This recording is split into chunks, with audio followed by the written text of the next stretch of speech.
안녕하십니까. 하나님의 말씀이 나의 하루에 임재하는 시간 하나임입니다. 오늘 하루도 하나님의 말씀을 통해서 우리의 목마름을 채움받는 귀한 시간 되길 기대합니다. 네, 오늘은 고린도전서 11장 17절부터 34절까지 말씀입니다. 우리 함께 성경을 펴서 천천히 따라 읽도록 하겠습니다. 내가 명하는 이 일에 너희를 칭찬하지 아니하나니 이는 너희의 모임이 유익이 못되고 도리어 해로움이라. 먼저 너희가 교회에 모일 때에 너희 중에 분쟁이 있다함을 듣고 어느 정도 믿거니와 너희 중에 파당이 있어야 너희 중에 옳다 인정함을 받은 자들이 나타나게 되리라. 그런즉 너희가 함께 모여서 주의 만찬을 먹을 수 없으니 이는 먹을 때에 각각 자기의 만찬을 먼저 갖다 먹음으로 어떤 사람은 시장하고 어떤 사람은 취함이라. 너희가 먹고 마실 집이 없느냐? 너희가 하나님의 교회를 업신여기고 빈궁한 자들을 부끄럽게 하느냐? 내가 너희에게 무슨 말을 하랴? 너희를 칭찬하랴? 이것으로 칭찬하지 않노라. 내가 너희에게 전한 것은 주께 받은 것이니 곧 주 예수께서 잡히시던 밤에 떡을 가지사 축사하시고 떼어 이르시되 이것은 너희를 위하는 내 몸이니 이것을 행하여 나를 기념하라 하시고 식후에 또한 그와 같이 잔을 가지시고 이르시되 이 잔은 내 피로 세운 새 언약이니 이것을 행하여 마실 때마다 나를 기념하라 하셨으니 너희가 이 떡을 먹으며 이 잔을 마실 때마다 주의 죽으심을 그가 오실 때까지 전하는 것이니라. 그러므로 누구든지 주의 떡이나 잔을 합당하지 않게 먹고 마시는 자는 주의 몸과 피에 대하여 죄를 짓는 것이니라. 사람이 자기를 살피고 그 후에야 이 떡을 먹고 이 잔을 마실지니 주의 몸을 분별하지 못하고 먹고 마시는 자는 자기의 죄를 먹고 마시는 것이니라.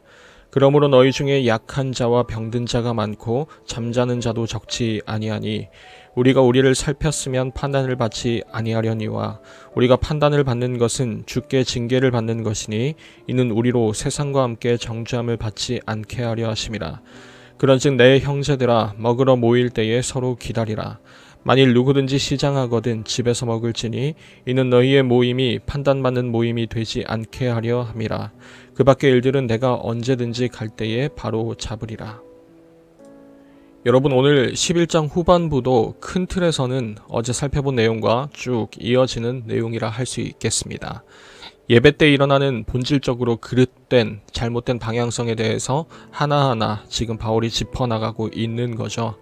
어제 같은 경우에는 자신을 신령한 자라고 여겼던 일부 여인들이 어떤 목적과 또 어떤 의도로 그렇게 자유롭게 행동하려고 했는지 우리가 살펴보았었습니다.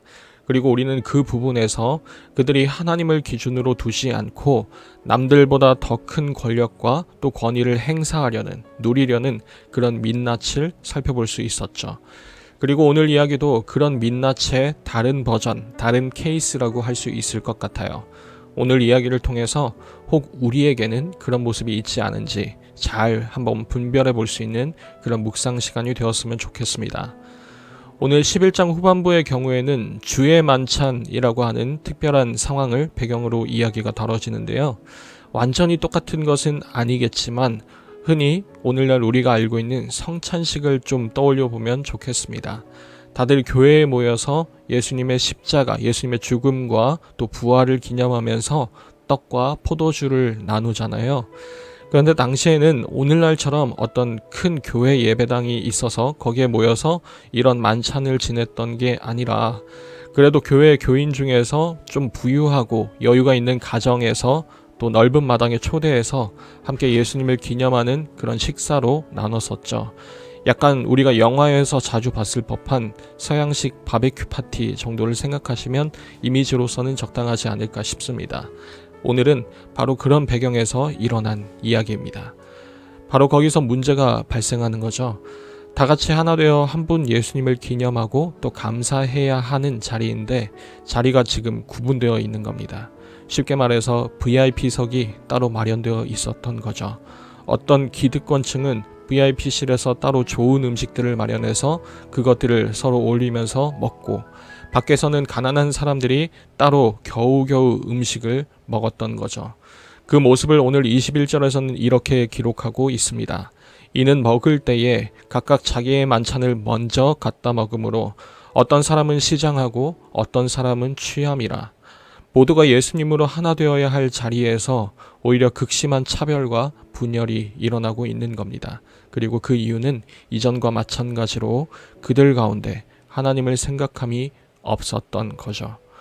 여러분 한번 생각해 봅시다. 지금 고린도 교회에서 일어난 일들은 하나같이 아이러니의 연속들입니다.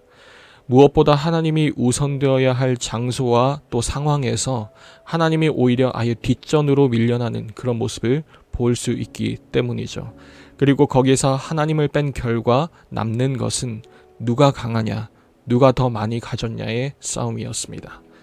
그러고 보면 구약에서부터 모든 이어지는 성경의 이야기들은 하나님이 잊혀진 사람들에게 나타나는 모습을 다 공통적으로 그리고 있는 것 같아요.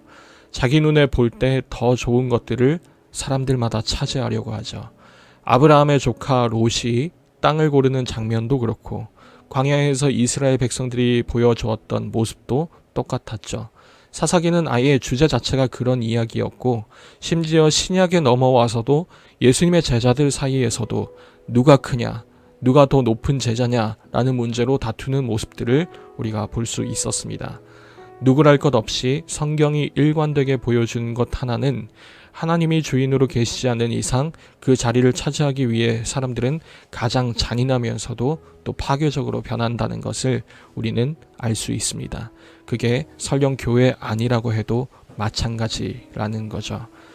그런 그들에게 오늘 바울은 이 주의 만찬의 의미를 정확하게 다시 말해줍니다. 우리가 매번 성찬식 때마다 목사님을 통해서 들었던 바로 그 유명한 구절이죠.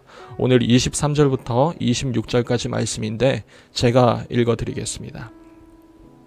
내가 너희에게 전한 것은 주께 받은 것이니 곧 주 예수께서 잡히시던 밤에 떡을 가지사 축사하시고 떼어 이르시되 이것은 너희를 위하는 내 몸이니 이것을 행하여 나를 기념하라 하시고 식후에 또한 그와 같이 잔을 가지시고 이르시되 이 잔은 내 피로 세운 새 언약이니 이것을 행하여 마실 때마다 나를 기념하라 하셨으니 너희가 이 떡을 먹으며 이 잔을 마실 때마다 주의 죽으심을 그가 오실 때까지 전하는 것이니라.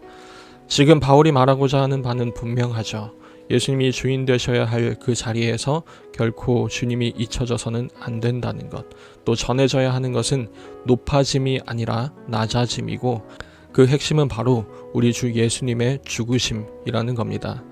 예수님의 죽으심이 교회의 주추가 되어야 하고 기준이 되어야 하는 것입니다.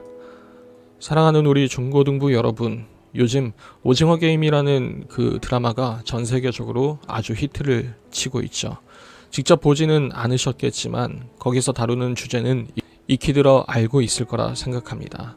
1등이 되기 위한 사투와 또 그 가운데서 드러나는 사람들의 민낯이죠. 우리에게서 하나님을 빼버린다면, 하나님을 기준 삼지 않는다면 여러분, 우리는 그 즉시 이러한 모습이 되어버리고 마는 겁니다. 아무런 담보도 책임도 없이 또 어떤 확신도 없이 그저 내 능력 하나만 바라보고 1등으로 달려나가야 하는 겁니다. 그리고 그 끝에 위치하고 있는 것은 결코 해피엔딩이 아니라는 거죠. 오늘 27절에서는 이렇게 말합니다.